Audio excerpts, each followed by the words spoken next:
Hello everyone. So in today's class we are going to know a very interesting fact that how a dead bacteria can kill a mouse. So how is that even possible? To know the answer we need to study a very important experiment which was done by Frederick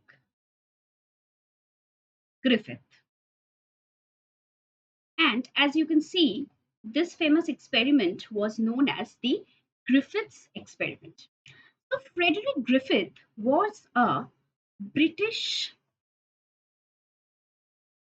bacteriologist. Okay? So he performed a series of experiments, right? Now, एक important question जो NEET में आता है, you might be a bit surprised कि ये भी आ सकता है मैम, course आ सकता है. In which year this experiment was performed? So this experiment was performed in the year of 1928. Now, what did Griffith do? Griffith took a particular bacteria known as Streptococcus pneumoniae. Okay, so as it is a scientific name, we need to underline the genus and species specifically, separately, right? So this Streptococcus pneumoniae is also known as pneumococcus. Another important point where question can come. Okay, चलिए एक दो interesting चीज इस bacteria के बारे में हम लोग जान लेते हैं. देखिए, डायरेक्टली इस टॉपिक के अंडर में एनसीईआरटी में तो नहीं दिया है, but as we know NCERT कभी कभी 2-3 चैप्टर को मिला के भी क्वेश्चन पूछ सकता है. अगर कोई कॉन्सेप्चुअल क्वेश्चन आए, अगर नेक्स्ट जो भी नीट एग्जाम्स होगा उसमें थोड़ा डिफिकल्ट पेपर आ जाए, तो we need to be prepared for that, right? तो स्ट्रेप्टोकोकस न्यूमोनी कैसा टाइप ऑफ बैक्टीरिया है? It is a gram positive bacteria. Now this categorization is based on a specific method of staining known as Gram staining. तो वो वाला हम लोग किसी और वीडियो में सीखेंगे, right? Now, from the name itself, you can understand the shape is going to be spherical, right? Next, ये जो है इसमें कोई फ्लैजेला नहीं है, तो ऑफ कोर्स ये क्या होगा? नॉन मोटाइल, है ना, मूव नहीं कर सकता. नाउ इसके बाद दिस इज हेटेरोट्रॉफिक, मतलब दूसरे ऑर्गेनिज्म के ऊपर डिपेंड करेगा for its nutrition. And a very interesting fact, okay, a very interesting fact about this particular bacteria is it shows lactic acid fermentation. Okay, तो ये पॉइंट्स आप लोग नोट कर लीजिए, ठीक है, क्योंकि कब कैसा क्वेश्चन आ जाए नीट में we do not know. And see till the last because आज हम लोग क्वेश्चन भी एक दो डिस्कस करेंगे. तो चलिए आगे बढ़ते हैं इस टॉपिक को लेके कि स्ट्रेप्टोकोकस न्यूमोनी तो उन्होंने चूज किया. अब इसी स्ट्रेप्टोकोकस न्यूमोनी का दो स्ट्रेन्स उन्होंने लिया, राइट? दो स्ट्रेन्स लिया. अब मैं ये भी बताऊंगी क्या है ये स्ट्रेन. तो क्या क्या स्ट्रेन था बच्चों? It was a rough which is the R strain and smooth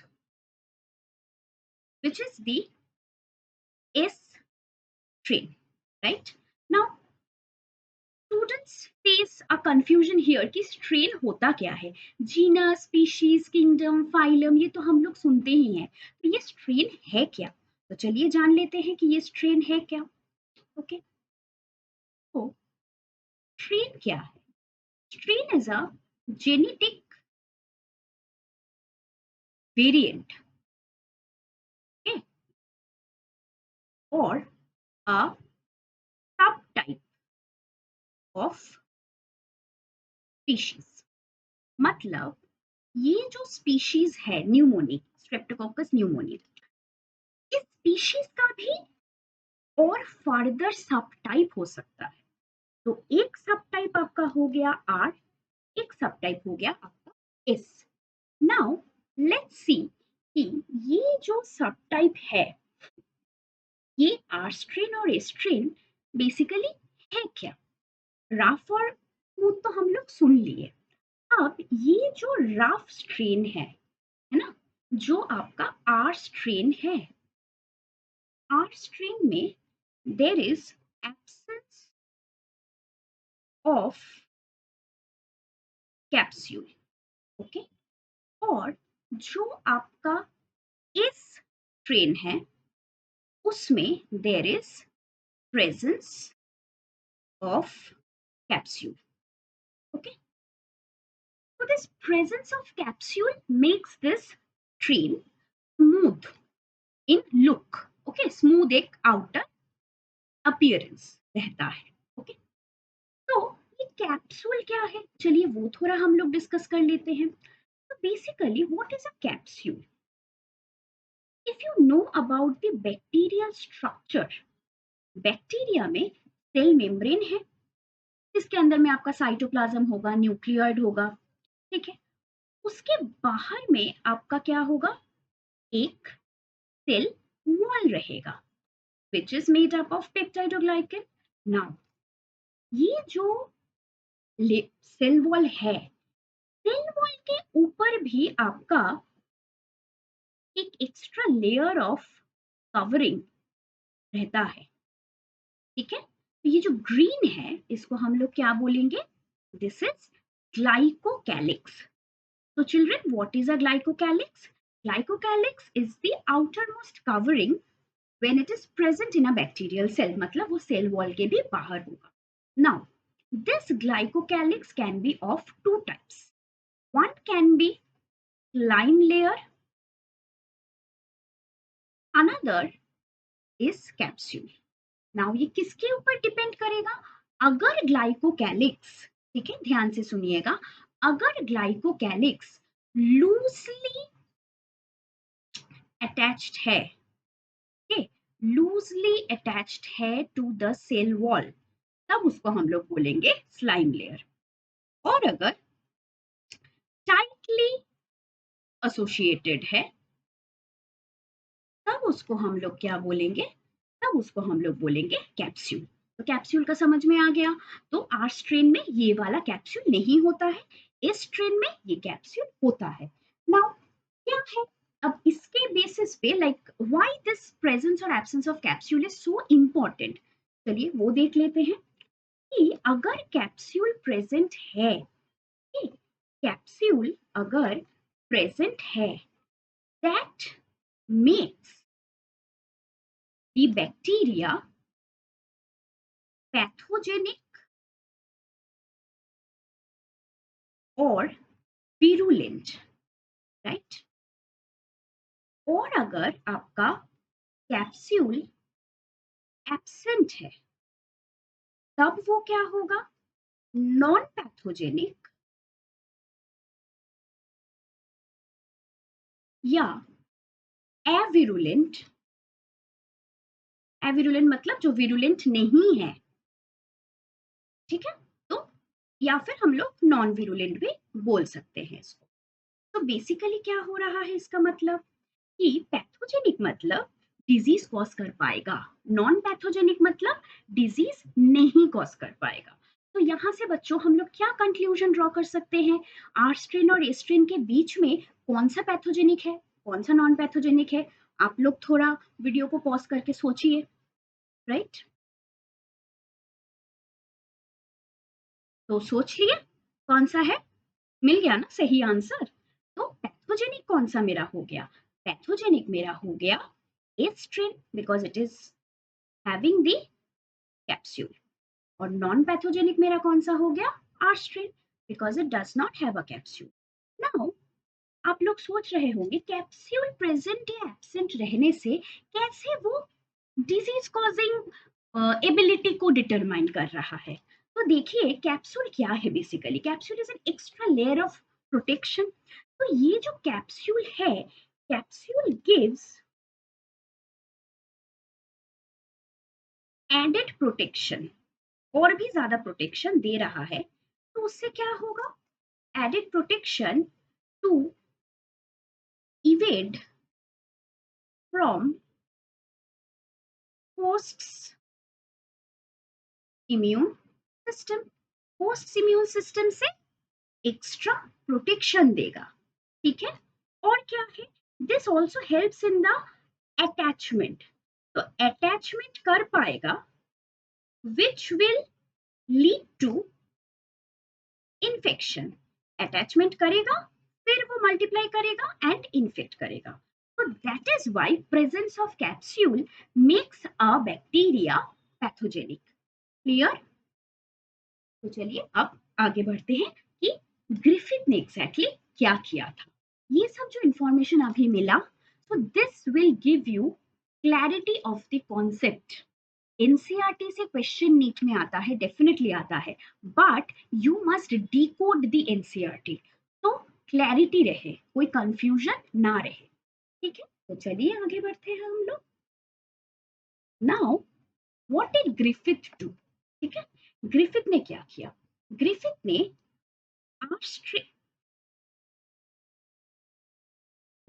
Griffith ने are strain and S strain को सेपरेटली क्या किया? ग्रो किया, ग्रोन ऑन कल्चर मीडियम। ठीक है, अब ये जो एस स्ट्रेन है, एस स्ट्रेन के जो कॉलोनीज बने कल्चर मीडियम पे, ठीक है, कॉलोनीज जो बने वेर शाइनी, ठीक है, एकदम ग्लिसनिंग एक अपीयरेंस था, शाइनी था। तो अब फिर नेक्स्ट क्वेश्चन आएगा दिमाग में कि क्यों अचानक से ये शाइनी क्यों हो गया? शाइनी क्यों हो गया बच्चों? बिकॉज कैप्सूल प्रेजेंट है। तो कैप्सूल प्रेजेंट रहने से समझ में ये तो आ गया कि वो क्यों डिजीज कॉज कर सकता है, बट कैप्सूल प्रेजेंट रहने से वो शाइनी क्यों हो जा रहा है, वो भी तो हम लोगों को जानना पड़ेगा।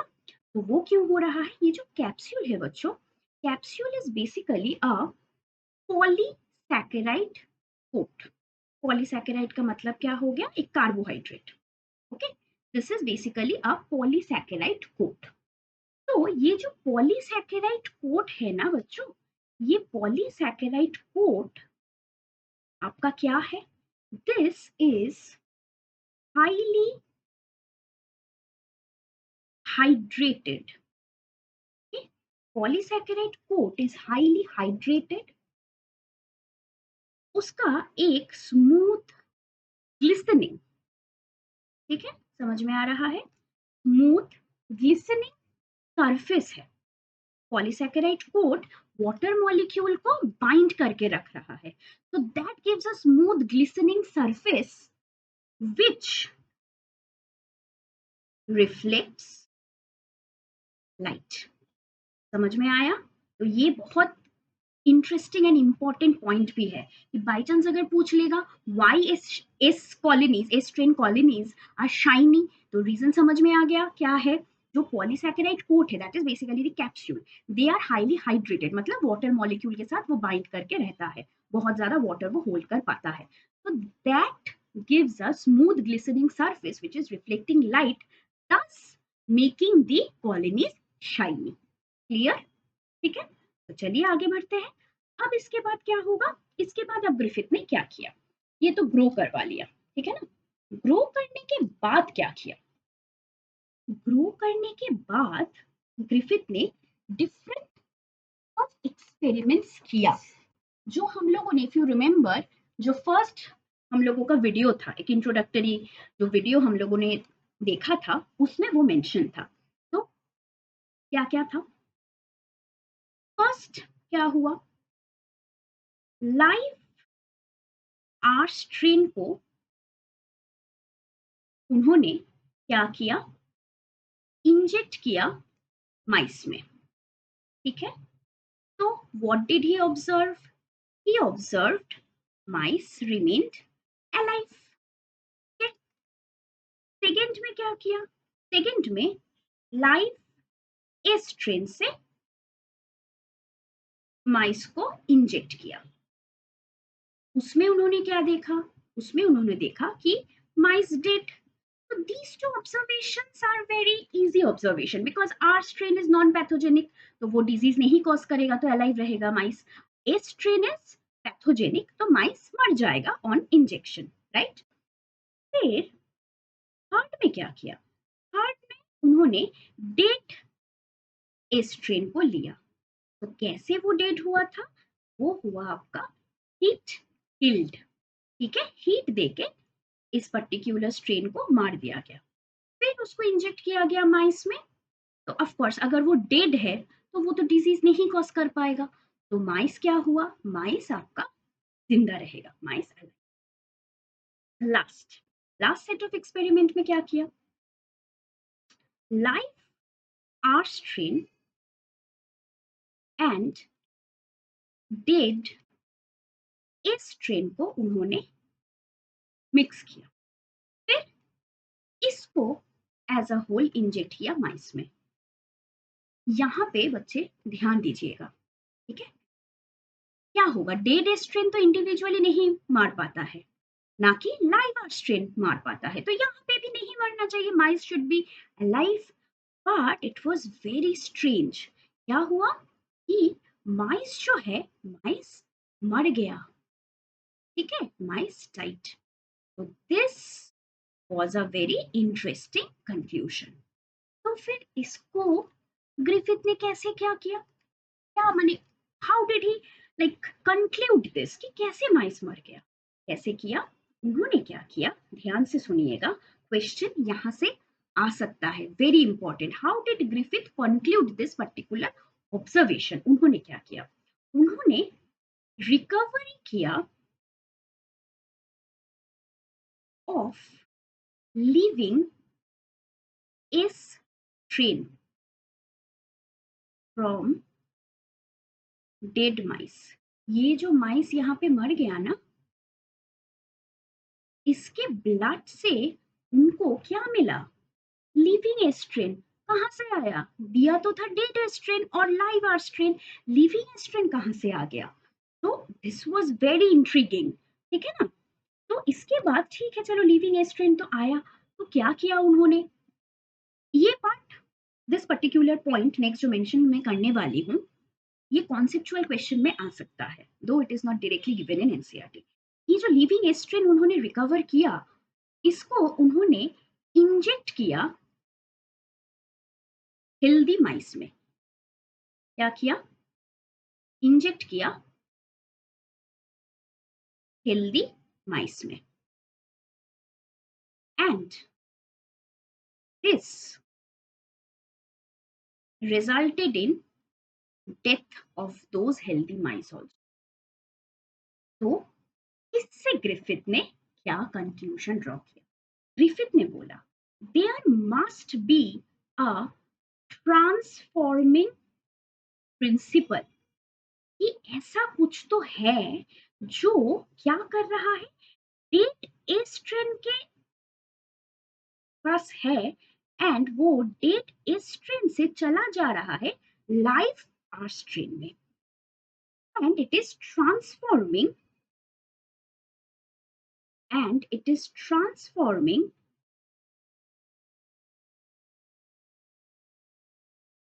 live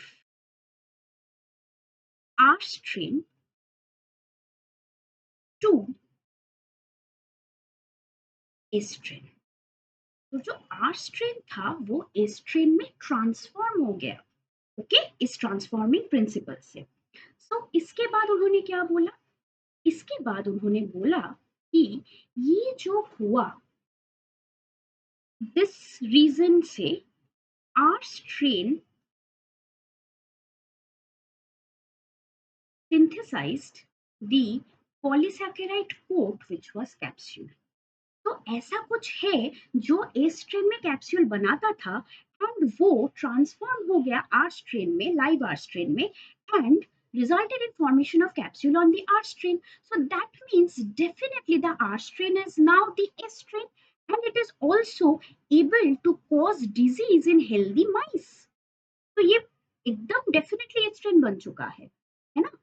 तो यहां से ग्रिफिथ ने इस चीज पे हिंट किया कि there must be the genetic material of the A strain जो कि ट्रांसफॉर्म किया आर स्ट्रेन को into A strain, but Griffith was not able to tell the biochemical nature of this.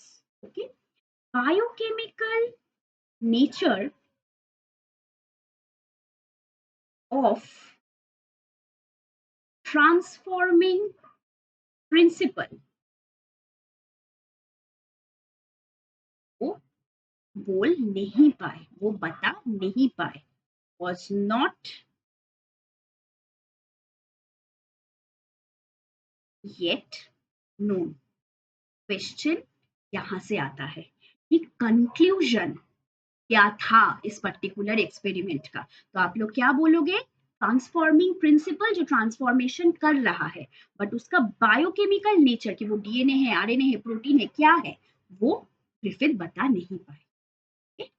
तो from here comes the next experiment जो हम लोग next video में करेंगे.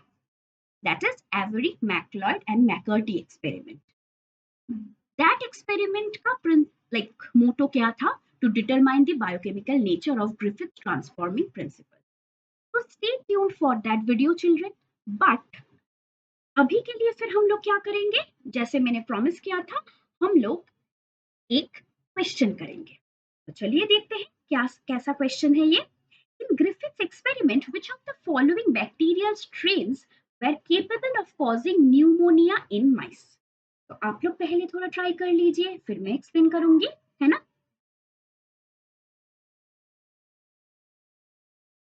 कर लिया ना? इजी क्वेश्चन है. If you have understood today's class, right? तो किसने किया? ऑफ कोर्स जो लाइव आर था, बट उसमें कैप्सूल नहीं था एंड हिट किल्ड इट, तो ही तो आपका ट्रांसफॉर्मेशन हुआ. तो इस क्वेश्चन के पीछे रीजन क्या है? ये जो ट्रांसफॉर्मेशन हुआ which made the live R strain into S strain. That is why the answer to this question becomes the fourth one. है ना? अब आप लोगों के लिए एक होमवर्क रहेगा, ठीक है?